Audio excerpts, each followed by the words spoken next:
So I want to know your high of the construction process, your low of the construction process, and then a buffalo. So just like any fun fact or anything you want to do. I hate wearing pants. So unfortunately, I had to wear pants on the job site. To clarify, long pants. He wears shorts. I wear shorts all the time. It's long But I'm just pants. saying, He's like, not wearing any pants right now. had It's to- really making us I all don't like wearing uncomfortable. pants.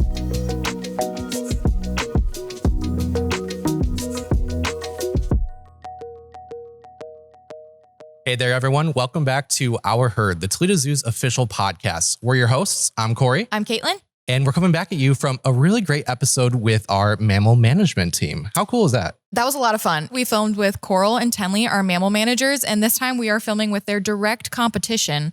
We have our herpetology curator, Pat, and we have our VP of construction, Nate, here to talk to us all about the beautiful renovation of our historical reptile house. Yeah, and if you're watching the video version of this right now, you'll notice that we're not in our typical studio environment. We are out in zoo grounds inside of this new event space called the Atrium. That was his cue. It is his cue. So in the background here, I don't even know if you guys can see it, but we've got Baru, our giant, 17-foot saltwater crocodile making a guest appearance at the moment. Wow. So this is exactly what we were hoping for. Yes. Welcome in, Baru. We If you trained guys him can to do just that. move aside a little bit and so we can see. Yeah, no one cares about you too. Well, welcome to the podcast, you guys. Thank you so much for agreeing, or more so being forced to be on this episode with us. We're really excited to talk to you. I'm sure you had lots of stories to tell us about this project. There are a lot. I don't have any, actually. Just kidding. Pat's trouble. This is going to be an interesting episode, everybody. I already introduced you, but tell us a little bit more about yourselves. So, Pat, we'll start with you. Who are you? What do you do here? My name is Pat Tursky. I am the curator of the Reptile House. Started off when I was 14 or 15 as a zoo teen, actually. So I don't know how many years that is. It's a long time. Have you been here the whole time? Yeah. Wow. So Dang. volunteer. And then in 2009, I got hired part-time. And then 2012, I got hired full-time as a keeper. And then I became lead keeper 3 or 4 years after that, manager a couple years after that. And then I just got bumped up again. That's like 50 years of service. Yeah. I'm ready to retire. to He's be truly honest out with here you. climbing the ladder, right? Yeah, lots of change through So the years. I've been here for a very long time. I've seen this institution as a whole, for a super long time. And like in this building specifically, that's the part that's fun. So you said you were a zoo teen here at the zoo and you've been Yep. here your whole career. Is there Yep. anything else in your education background that kind of helped you get into the position that you are in now? My first job was at a pet store. So it was a little bit of like the animal stuff there. I do keep some stuff at home. So that kind of helped. I did go to school for 4 years. So I do have a degree. But to be honest with you, it's a piece of paper that costs a lot of money that's hanging on the wall. I'm not saying it like didn't help, but nothing really in college, to be honest, helped with how to care for all the animals that like we do care for. A lot of it was doing all the research on the computer and books, talking to other people from zoos and like all things like that. So a lot of it was all self-taught. We've heard that a lot from fellow keepers and managers where it's like your degree in a lot of cases is necessary, but just to get your foot in the door. Mm-hmm. Yeah. Otherwise, it's like experience and volunteers and internships, right? Yep, pretty much. I mean, we in the herp department, we have 3 of us that were zoo teens. They were also in the same shoes that like I was in too. Yeah. I love seeing the zoo teen to full-time keeper to the management story. It's so cool because like between yourself, Nick from our herpetology team, who we also talked to in like our very first episode, Yep. and Coral, who we just ended up talking to, we're all in the zoo team program. Nate, what about you? Go ahead and introduce yourself again. Yeah. What is it that you do here? And what does your background kind of look like leading you up into this role? Yeah. So a little different than a lot of the other people working here. So I have a degree in civil engineering and I started working here while in school because the UT program, they require co-ops or internships. So I got my start here fall of 2014, I think it was, as an intern that worked full-time for that semester, ended up working part-time and full-time off and on by semester.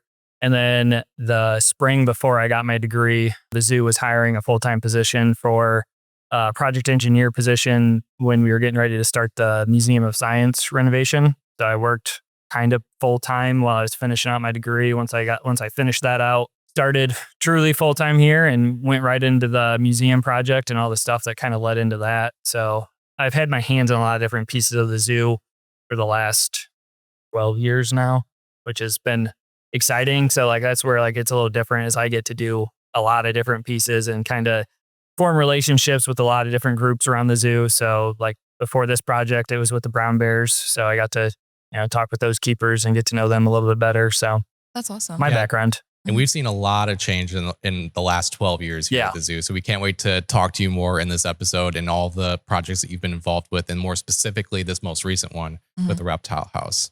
Did you guys always, like growing up, did you imagine working in this type of field? Pat, I'll start with you. Did you always imagine working with animals? Yeah. So I always liked animals since I could, I was so tall. It was kind of funny when I applied to be a zoo teen way back then. They wanted a volunteer who would do stuff outside the zoo and all that. And I remember they still say like, we almost didn't pick you as a volunteer because apparently in the interview that I had, all I kept saying is I want to work in the reptile house and, all things like that.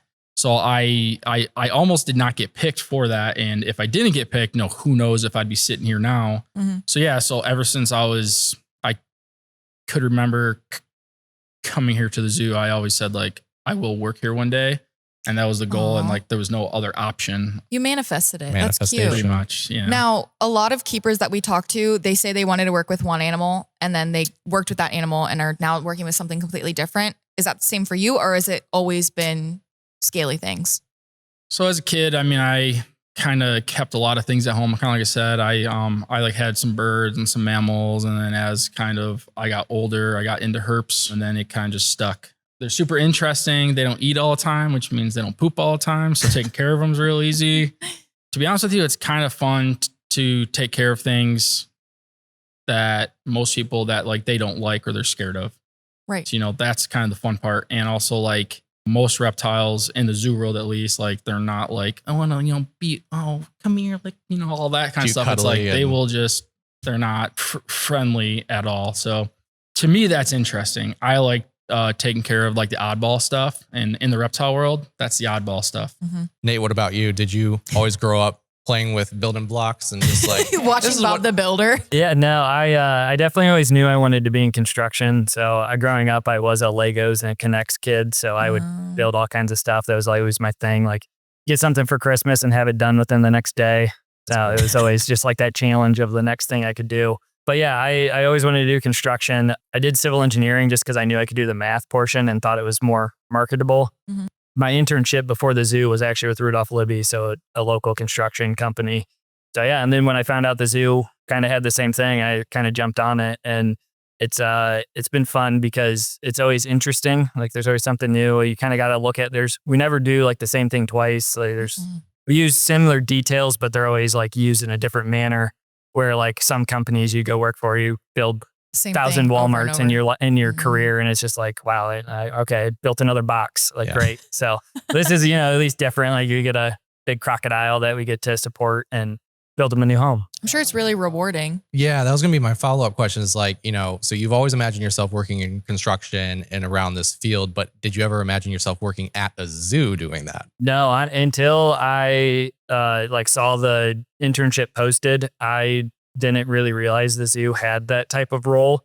Obviously, construction happens here. You kind of assume that, but like to have somebody that oversees it from the zoo side, I didn't realize would happen. And similar to Pat, I had a terrible interview. I'm really surprised I got it. Like I was a nervous little nerdy engineer, sitting there all sweaty and with whatnot. your Legos. Yeah, I brought my Legos with me. No. Hey, you know what though? They're like, that's him. That's yeah, who we're I think looking for, I got lucky. I was the best of the worst. I don't know. But and then once I got in and I kind of, started to learn the ropes and got to look at some of like the history of the zoo and understand like the way things were built. It's just been interesting the entire time here. Let's get into the construction of this building. So my first question is, why was the Reptile House chosen for construction? Really, the primary reason was this was the last of the WPA-era buildings that hadn't really seen a large renovation in the past 20 to 30 years. So I don't think a lot of people realize it, but the aviary did get renovated. It was like in the late 90s when that happened.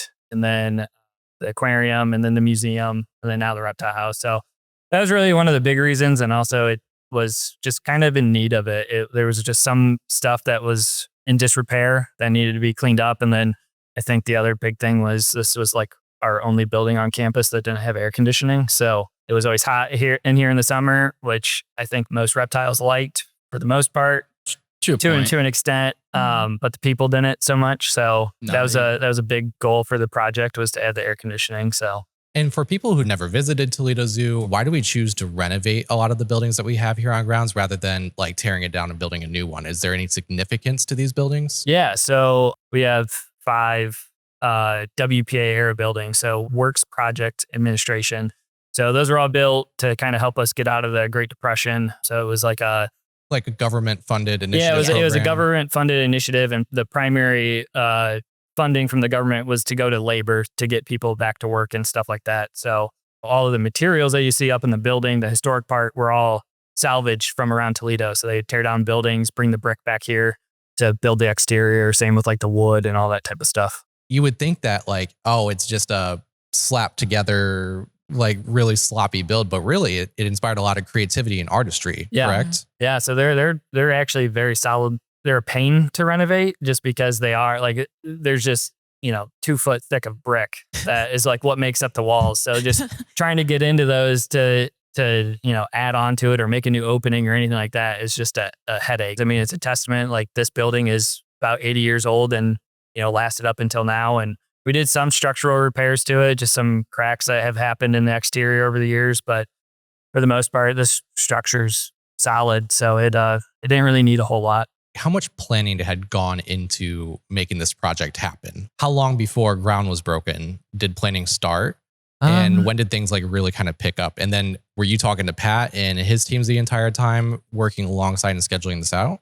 We started in like 2022 and ground actually broke in 2024. Early on, there's a lot of just like initial concepts, like big ideas, like what like would be cool. There is a lot of coordination that goes on between the different groups because like we've kind of already talked about, like I enjoy construction and I know construction to an extent. I still have a lot to learn, but I don't know the animal end. I really don't know what they need when it comes to it. So that's kind of the stuff I lean on his team for and his bosses and that type of thing. Yeah. So Pat, like when it comes to you guys preparing and getting ready for this type of construction, like the animals can't be inside of these facilities when that's all happening. So what kind of had to happen for all these animals that were housed here and around? So thing that was super big on like our plate is what do we do with a huge animal during the whole time that this building is shut down? You're talking about Baru, our saltwater crop. Right. And unfortunately, because of his size, zoos couldn't take him for us. So what we had to do before they even did work on the building really was they built a facility for him that's off display. And that's where he lived for the whole time it was being built. And then I had the idea of, well, what do we do with all the small, stuff? And I was like, well, if they're going to build the whole building for the crocodile, just put a second floor on it. So basically before construction started on like the main building, they built us a whole facility that's off display that housed most of the animals during that whole time. But the thing is, like with all the reptiles, it's cold outside in October on. So it's not only do we have to figure out how to move them all, but it's also we have to move them quick because they can't really be outside between the buildings super long. So, where do we put 300 animals during the construction? It's the sheer amount of animals that you have.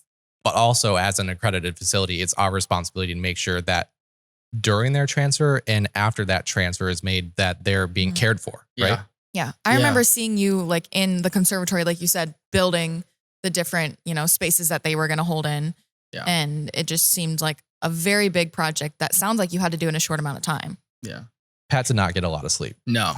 I remember when you guys moved our larger snakes, so like our anaconda and our reticulated python, and we documented that move, and it was just so funny to me. I remember those moves, and it was like all hands on deck. For real. I've smelled a lot of stanky things working here at the zoo, but something about a snake's musk. Yeah.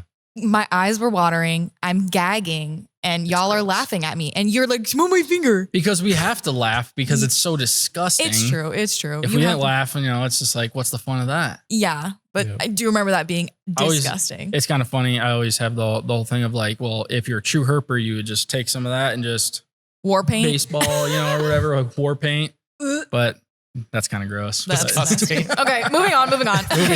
Well, one thing I wanted to talk about actually is before you guys even broke ground, Nate, I imagine that there's a lot of paperwork, permits, drafts, approvals, things like that. It's not the fun stuff. No, not at all. Right. And so what was the big hurdle for you getting this thing started? Honestly, yeah, like you said, that's like the least enjoyable part of my job is the paperwork end of stuff. So our building permit, all of the trades have their individual permits and stuff like that because we still partially occupied the building, but with it being like a construction zone, you have to follow certain rules and stuff like that, just life safety type stuff. So a headache, but it wasn't the worst hurdle I've ever had to get over.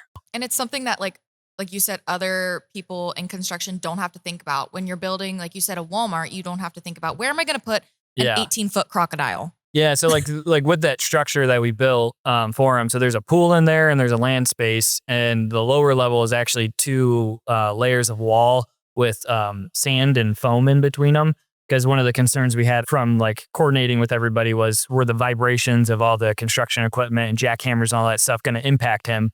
So we kind of did what we could to mitigate that risk as much as possible, but yeah, because the whole time you guys are monitoring him and keep an eye on him. So usually with most herps, if they go off feed, then there might be something that's going on. During the whole time he was eating, he was acting normal, all that, which is good because we were concerned of all the noise. He didn't really care too much about it at all. Yeah, he knew he was getting an upgrade. Yeah. He's like, you better work faster. or make it right. And then he was disappointed when he came out and he was back in his old pool. And he's like, what the heck? Dang it, guys.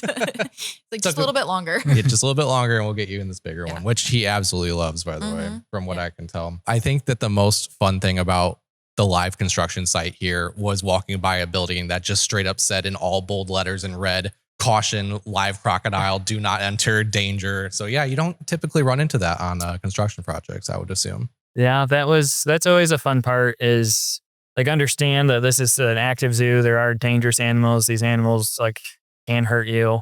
But at the same time, you're just well, this is the closest I'm ever going to get to these guys. When you come for the public, it's I'm never going to get this close. So you kind of have to juggle that level of intrigue with no, just do your work, be professional. So work with him to show people stuff and whatnot. So then it's kind of all right, you've got your fix, you've seen it, let's just act like everything's normal from here on out. I did love, however, that when we would come in to document the construction process, during the construction workers' lunch break, they're all just sitting in front of Baru's exhibit, just hanging out watching him. Yeah, especially towards the end when he came into this pool, people were just kind of sitting there watching. And luckily for me, it's just crews are responsible for their own time and as long as it's done by a certain day. Yeah, exactly. That's all I care about. A lot changed, but also a lot didn't change. Like you said, we're keeping the historical nature of this building because it is a WPA building. We want to respect the architecture and the uniqueness of it. But what were some of the biggest changes and what were the ideas behind those? So specifically the bump outs in the large exhibit. Up in the historic part of the building, we tried to keep the layout the same for the most part. There wasn't a lot that we were we need to adjust and change. I think some of the things that we did change were just being more accommodating to the shorter individuals of, children and stuff like that. So kind of gives everybody some different perspectives into the exhibits, have those different layers to those exhibits. The biggest change is obviously this addition we're sitting in. So the wall behind us, the backside of Bru's exhibit is the old exterior of the building. Yeah, what's cool is not only are we doing exhibit enhancements, new exhibits, but also a big, massive event space that's here at the zoo. There are a ton of people who want to get married at a zoo, and Toledo Zoo is one of the great places to do that. And now you can do it here in our reptile house. Yeah, which I actually had my so wedding cool. reception at the zoo. Oh, I haven't. That's cute. 7 years ago almost. Yeah, 7 Ladies, years Pat ago. is single. And he wants Baru to officiate his wedding. That would be pretty cool. Make it happen. And Oh, little bow hat. tie. Bow tie. Oh, that'd be Just cute. stick it to the window and have Sam bring him over. That's really cool. Well, you guys had to collaborate a lot because you know the construction side, you know the animal side. What went into making the exhibits safe and appropriate for the animals? The biggest thing when you work with all animals, not even just herps, is safety for the animal and safety for everybody who does work around those animals. I need to make sure there's no holes. And obviously in his mind, it's, well, there's a hole the size of that's super small. I'm like, well, that needs plugged because you just never know if something could get out that hole. So there's a lot of small things like that. Like on all the doorways, you got to make sure that like all the little cracks around the door are all sealed and the floors are all sealed, and compared to probably some other stuff that like he's done. Brown bears, for instance, obviously if you have a small gap, it's a bear. It's not going to fit through a gap. In theory, I don't know. Dodge is skinny. It's about like protecting the animals from and the people, but also protecting people from themselves. Anyway, so there's a lot of that kind of went into it. The biggest thing too is obviously with the heat, how cold is too cold, how warm is too warm, and kind of go from there. And that balance is so important. When it comes to herpetology species, one of the massive factors in their well-being is the temperature of their environment. So to your point, Pat, like we're making a space that's much cooler for visitors, but we have to make sure that that's not impacting animals' husbandry too. Yeah. Yep. Are you guys still friends after this? Oh yeah. I have his cell phone number. Oh, I have his too. Another thing I really love about these new exhibits is that previously when you came into the reptile house and you looked at an exhibit, it was mostly 1 or 2 species. This time around, you guys adapted it to be more of like a biome. So you're seeing multiple species in those different exhibits. Why did you guys choose to do that, and how did you make it work? I want to know if that was like a fun aspect or just super challenging to try doing. It was fun, but it was also super hard as well, because how do we get more species in the same amount of exhibits instead of having a single species per exhibit, how it like used to be? Some of our exhibits now have 3, 4, 5. I think the one from Florida has 6. You would hope people would stay in the building a lot longer so like they could see them all. And obviously, when you get people in the building for more time, they do care about the animals more in the long run. That was kind of the whole thought behind of it, is how do we get more species, but in the same amount of space? It is challenging because, unfortunately, a lot of zoos don't put different species in the same enclosure.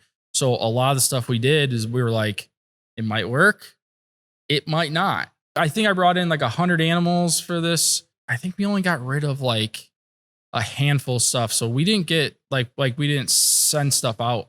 And when you say get rid of, it's like something didn't work out. Send to other zoos. It's not like they got eaten. Space-wise, yes. All the exhibits that are out there, we've had no problems. We've had a few issues where animals, they would hide and like they just didn't make a good display. So we pulled some out, put some different ones in. So because the whole goal is if you can't see anything in the exhibit, then it's not fun. So that is one of the aspects of the multi-species exhibits that does make it a lot better for visitors, I feel, is because every time they come and see it, they might see it differently, or they might see different animals. I love that you guys have built out just entire biomes. Those bumped out exhibits are spectacular. From a person just looking outward in on this, it's got to be so worth it, because you see the kids running around like the bottom layer with the water, and you'll see, animals swimming in there. And then up top, you've got lizards that are hanging in the branches. It's super cool to see. Yeah. The hope is kind of like I said, is that people will be in this building a lot longer, especially with the air conditioning now. It's a little cooler with the reptile world in our zoo. We're just going to keep going throughout the whole zoo, and everything else is like just going to like all go away. It's going to be all herps, which is awesome. And this is why you guys have beef with everyone else. Yeah. Well, and also it's like in the winter in Ohio, it's cold. So where do you want to be? In a warm building. Nobody wants to be outside looking at all the mammals. I'm just saying, right? We got some cold weather mammals, but I see your point. Yeah. Come an African animal isn't going to be outside in 4 inches of snow typically. So right. Well, another part of those exhibits is the murals. Nate, can you talk a little bit about preserving the history of this building and what we did with the murals? The murals, like you said, were a big part of this building. Unfortunately, over the years, they've been touched up a lot because they are in some harsh environments, and obviously animals don't really care about your mural. So if they want to like rub up against a wall and, scratch them up or scuff them or whatnot, they're going to do that. So definitely over the years, they've been touched up, and they were pretty far from their original at that time. And really, we thought with opening a new or reopening this building and kind of putting all this effort into this, we didn't want to have murals that were going to start peeling in a couple years and have old paint come off that would fail the new and stuff like that. So we made the decision to work with a local artist to redo those murals. Still, he was actually the one that did a lot of touch-ups throughout the year. So he kind of has the same style and kind of was able to stick to that same look of the historic ones. The actual big exhibits in the middle, so the 4 bump outs there in that first section were actually canvas originally. So I think they were painted at the Toledo Museum of Art and then brought here and installed when it was originally done back in the 30s. So we were actually able to salvage most of that material. We do have those original pieces. Mm-hmm. And another thing that was Corey and I's job was documenting the entire building before any jackhammers were brought in.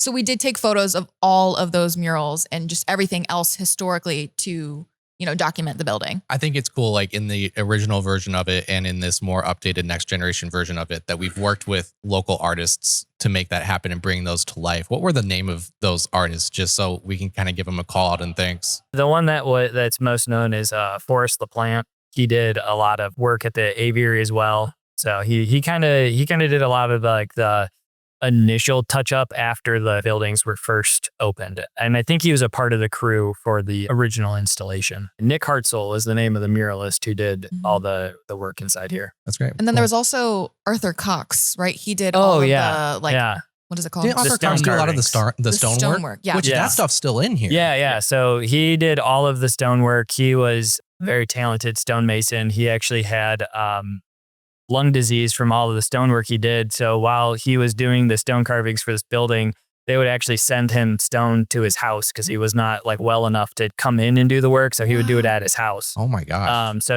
the frog and alligator, crocodile on each side of the center exhibit were him. If you look above the 2 historic doors of this building, all those carvings were done by him. Dinosaurs around the side that he did, and then the iconic elephant and bison across from the Carnivore Cafe. He did those originally too. It's cool to see how all that stands like the test of time, and people cherish and love those. Like every single kid that has grown up in Toledo or visits often has photos on those statues. Mm-hmm. It's so cool. Another cool thing I want to point out is that the murals that Nick Hartzell did were based off of photos that like you guys took when you're out in the field herping, right? All the murals were ideas from pictures of like the actual spots in the wild. It's very customized. Yeah. So that's what's super cool about it. There's no like, I can't just like search on the computer and say, here's that mural. It's like that is just not out there. It doesn't exist. I know Nick, our other herpetology curator, like he goes out into the deserts and the jungle looking for reptiles all the time. So we literally take photos on his cell phone, and Nick had them printed out and then he'd be painting right next to it. So it's cool that like there's a lot of personalization and thought that goes into those murals. Yeah. So once the building was built and it was time to bring the animals back in. Let's skip ahead 2 years. Yeah, so Nate has put down his shovel. Yep. He's wiped his brow and he says, Pat, you're up. Tell us about bringing the animals back in. What all was involved in that process? Well, not just the animals, like those exhibits are still empty, right? Like you might be provided with the space, but you have to build out the exhibit. Yeah. So actually for all the exhibits, I actually had to purchase all the mulch the year before and keep it in storage because so they don't have it at first of the year. So if I didn't purchase that the whole year before, we would have no substrates. Okay. So it sat there for almost a full year just in storage. Stinking up the warehouse. Yeah. Stinking up the warehouse. So then we also worked with a couple companies for like all the small rocks and the big stuff we put in there, all that. Plant wise, we get all of our stuff from a greenhouse, and like we were getting a shipment every week. The hard part with that is obviously tropical plants don't do well in the cold. So it's like open the truck and you just get a plant and go. It's like just get it inside. So yeah, there's a lot of thought that goes into it of, how do we design an exhibit to make sure that the animal is going to be on display for the people to see, but also look like you just took a piece of the wild and put it in there. Mm-hmm. All the filtration and all that was done in-house by our staff. Heat lamps and spot bulbs and all the UV and all that stuff all plays a huge role before we can even think about putting the animals in the displays. He's saying hi. He says, hi, Papa Pat. Papa Pat. And he'd eat me. It's fine.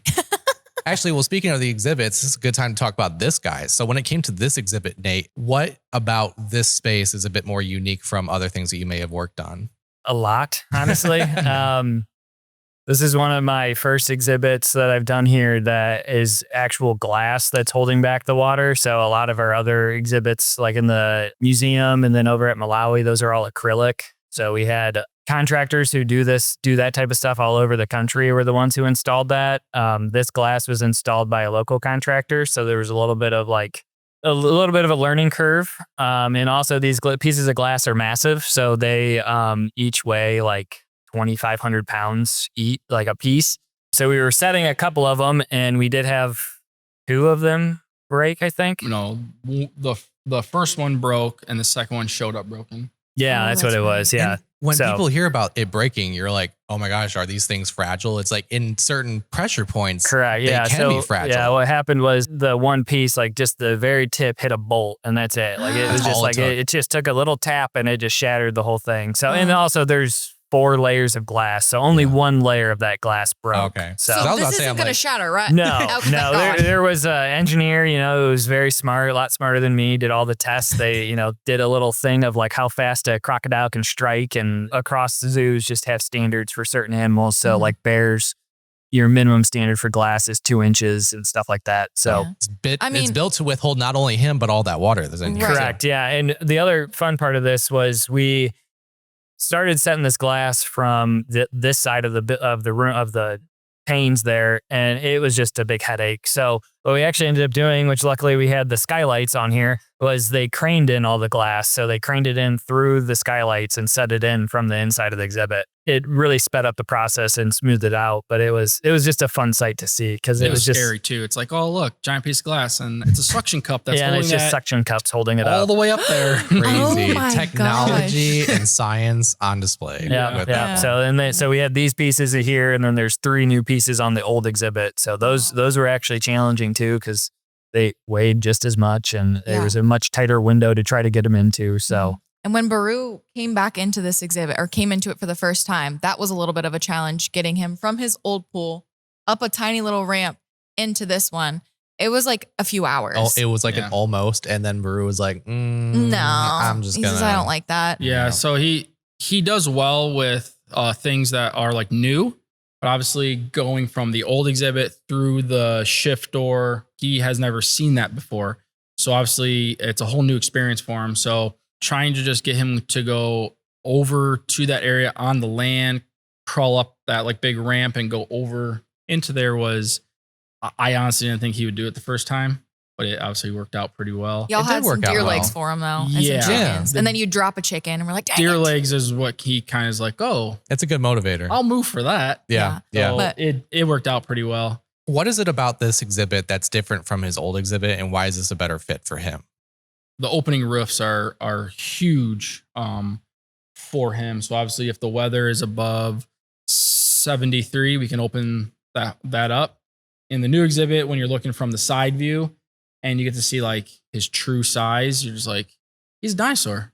It's really impressive. And I do want to say, I think Toledoans have been a little bit spoiled with him over the last 12 years or so, because it was like he came over here and was like, oh yeah, he's big. And then we got the new alligators and everyone's like, that male alligator's massive. And I'm like, he looks like a little like toy. Yeah. Like down the hallway 10 feet. Yeah. And so I think I guess I can speak for myself. Like I was spoiled because everyone's like, yeah, Baru's a really big crocodile. And I'm like, he's the only one I've ever seen, on a frequent basis. Yeah. And I guess that's another good point is that like the old exhibit didn't go away. You guys kind of did some updates to it and whatnot. And now alligators are housed over there, which is cool because people can see alligator, crocodile and the differences between them. So the idea is that you can talk about how like they like do look different and kind of what makes a crocodile and an alligator that. So they came here about 4 months ago, and actually they just started to eat about 3 or 4 weeks ago. So is that typical? When there's like a big move like that for these animals? So they go off feed for a little while.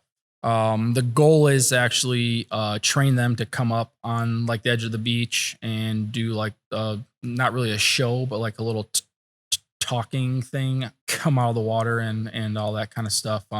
We can't really do that with the crocodile because we're not Steve Irwin. He looks at you as like your food, not. Yeah.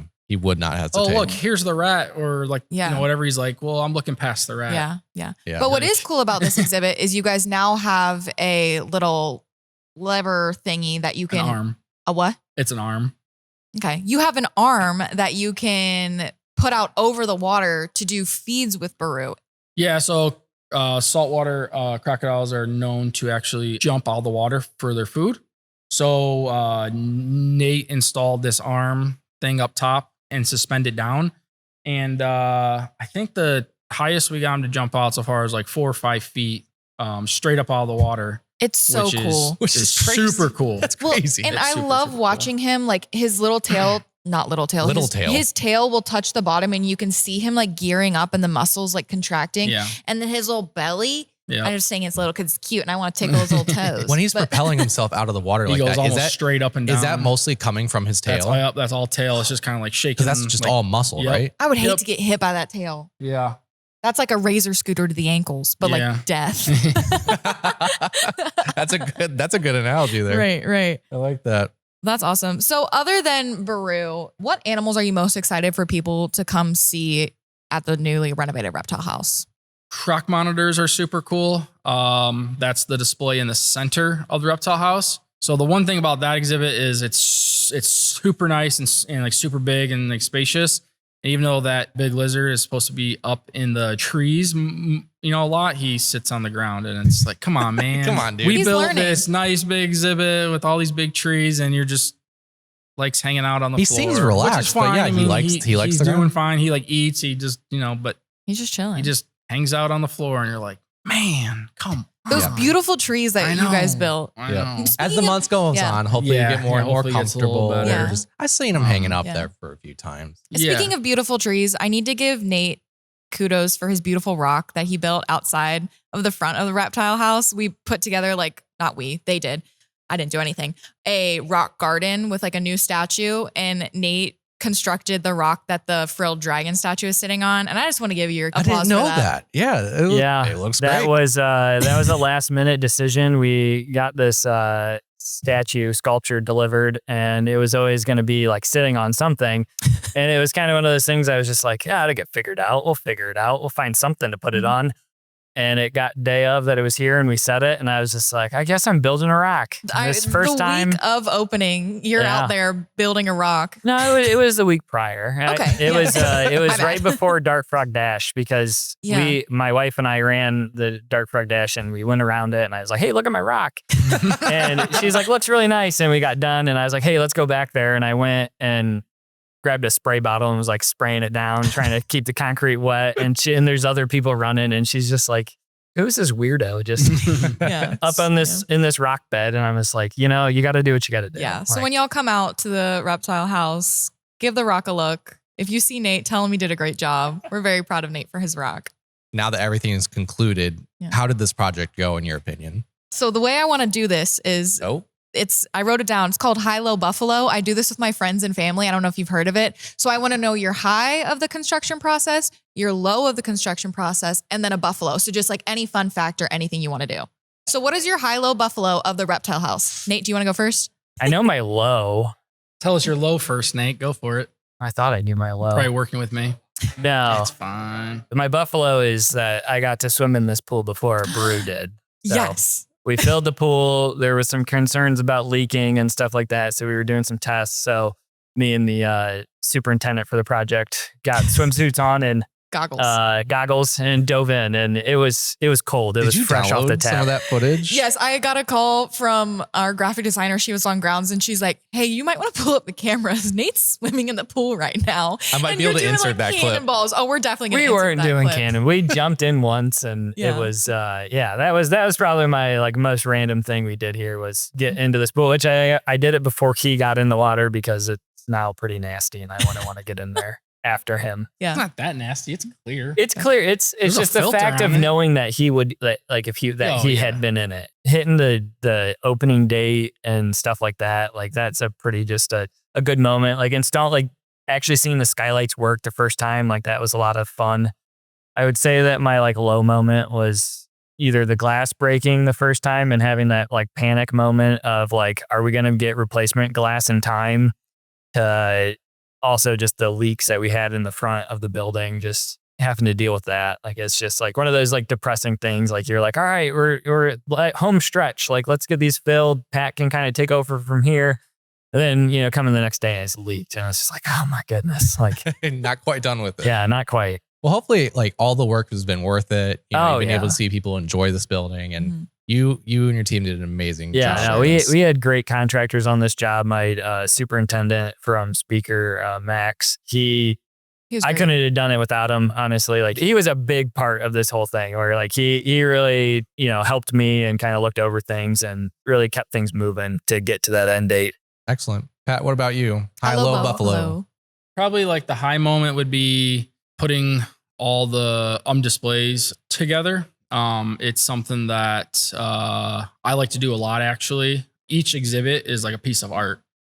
So it's like, put that stick exactly right there. And then you go out front and you're like, nope, a little more to the right, you know? So things like that, I do like a lot. You thrive on that. Yeah. You're a yeah, reptile interior Yeah. designer. Yeah. Exactly. He did the entire conservatory. Yeah. It's like, That's true. Low moment would probably be from the construction side of things. It was like, hey, we need all this stuff moved by next week. And it's like, well, one, it's cold outside. Two, I still have to take care of all the animals and my staff during all this. So it was kind of stressful a little bit. So that was probably like but it all worked out in the end. And obviously I think if it was at the moment where I was like, hey, Nate, I'm going to need a few extra days, he'd be like, yeah, whatever, it's fine.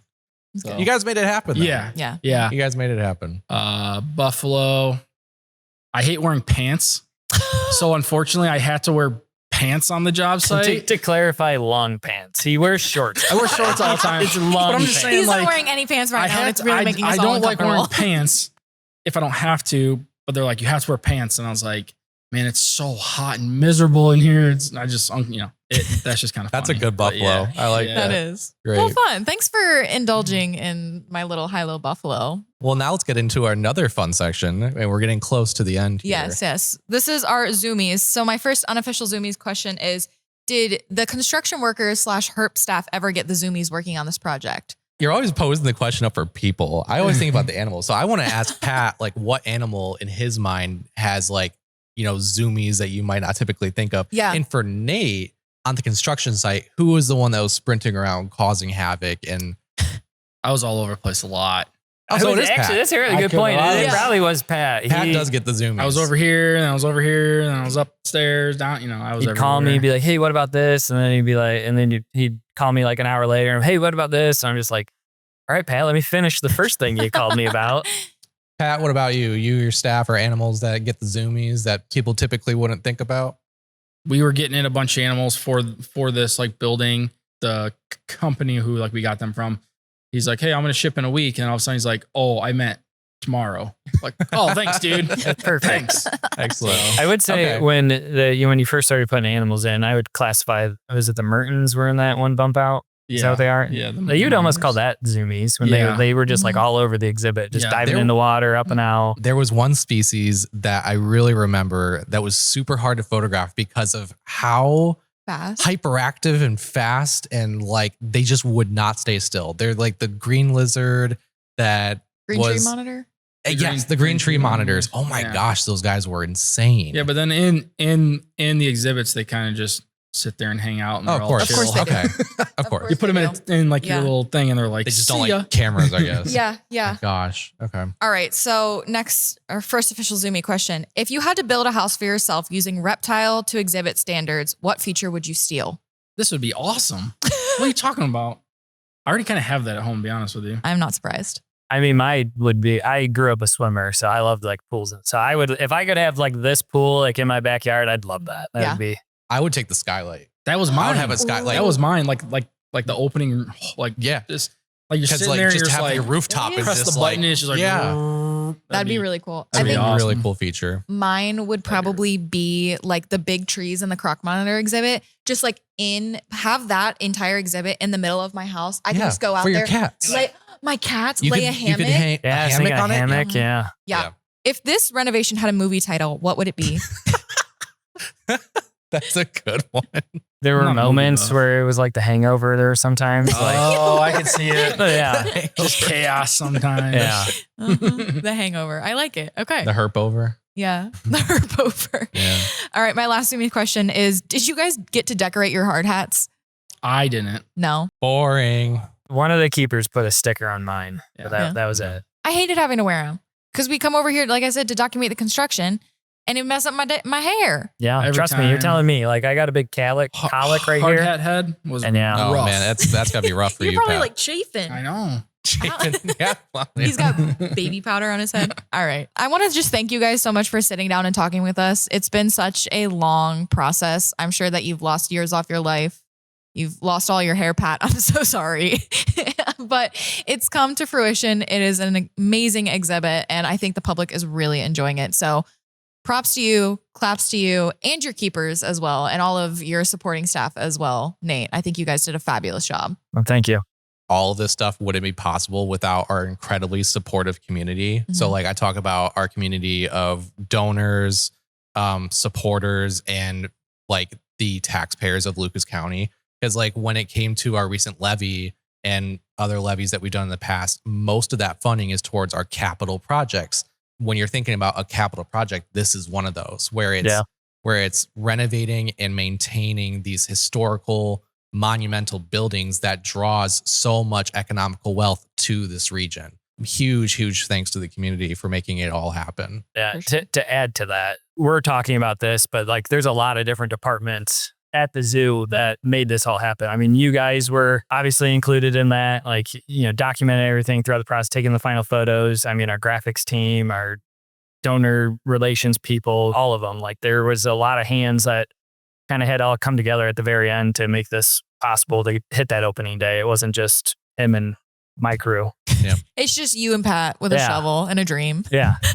It's just the two of us doing it all. But regardless, I hope you guys feel incredibly proud of what you've done here, because it's astonishing. I think it really hits a good mark. I think a lot of people, especially like the community who is a little older, I think they were very scared of how much we were going to tear down all the walls and, you know, all that stuff. And I hope they would come back and support it and be like, wow, it looks very similar, but with the upgrades that are good. Yep. You know, so I think there's that aspect of it. Yeah. Between this and the museum, like I love this style where it's like highlighting and retaining the historical character of it, but like enhancing that experience and bringing it into the modern era, which is so cool. Work that I am happy to take photos of, but I couldn't even wrap my head around all the things and the logistics that you guys had to figure out to make it all happen. So Any last words?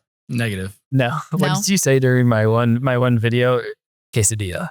Oh, yeah. Yeah, probably. Well, again, thank you guys so much for coming and being on the podcast. We hope that this wasn't too terrible and that maybe you'll join us again in the future. Yeah. And to everybody watching at home, thank you for joining us. If you're watching this on YouTube, I'm glad you got to see our beautiful faces, and also Baru in the background. He made a few guest appearances. If you're listening to this on either Spotify or Apple Music, definitely check it out on YouTube. Well, I think that was a great episode talking with Pat and Nate. We've been wanting to do it for a really long time, and we've let the dust settle and we've let them kind of, you know, take a breath before bringing them on camera and having them talk all about it. No, and like this might be a zoo podcast where you would typically think it's just all about animals. And don't get me wrong, like half of this was, but there is so much more to zoos that people just don't realize, including our internal staff and efforts to do huge projects like this. Mm-hmm. So it's impressive seeing that behind the scenes look and seeing how all these departments kind of integrate with one another and work together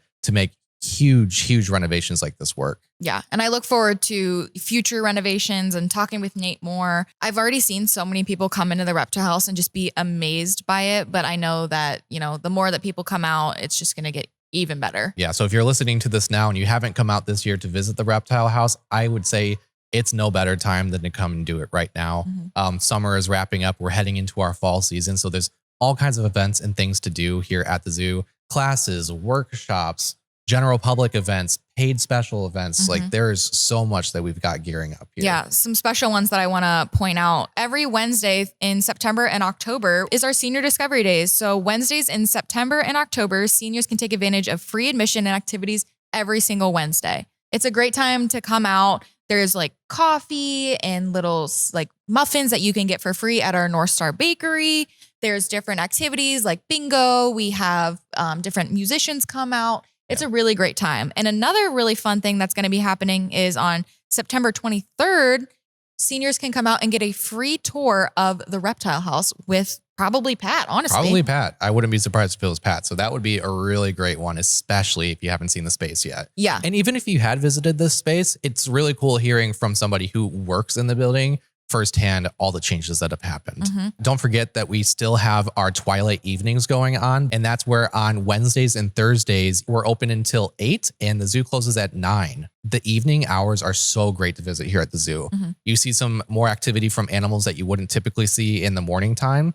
I just like the way that things look on grounds in the evening. It's beautiful lighting, from the photographer side of us. Speaking of beautiful lighting and photographer sides of us, we have started a photography club. We have. If you listeners or viewers are interested in zoo photography or just nature, wildlife photography in general, we have started a photography club. It's the Toledo Zoo Photography Club. We started it last month. It's going really well. We have a lot of members already that have been engaged with us online, getting deep discounts on events that we host, such as photography workshops and photography tours, and really just building out a nice community that is focused on photographing animals and their passion for sharing those photos. It's been a lot of fun. I like seeing everybody, share their photos and get feedback and just have a great time out here. And like you said, find community. People who are invited into that group or club can get access to certain chat rooms. And for our premium members, they get all kinds of behind the scenes content, a little bit more unfiltered stuff coming from Caitlin and I. It's a lot of fun to engage with. It really has been. So if that's something of interest to you, make sure you check out the link in the description of this video or episode, and you'll be able to go to that webpage and see all about it. Thank you guys so much for watching. We really appreciate all of your support. Check out everything we do on our other social media platforms. So Facebook, Instagram, TikTok, YouTube. Go on out there. You can see all the fun, engaging content that we're putting out. Thanks so much, and we'll see you next time.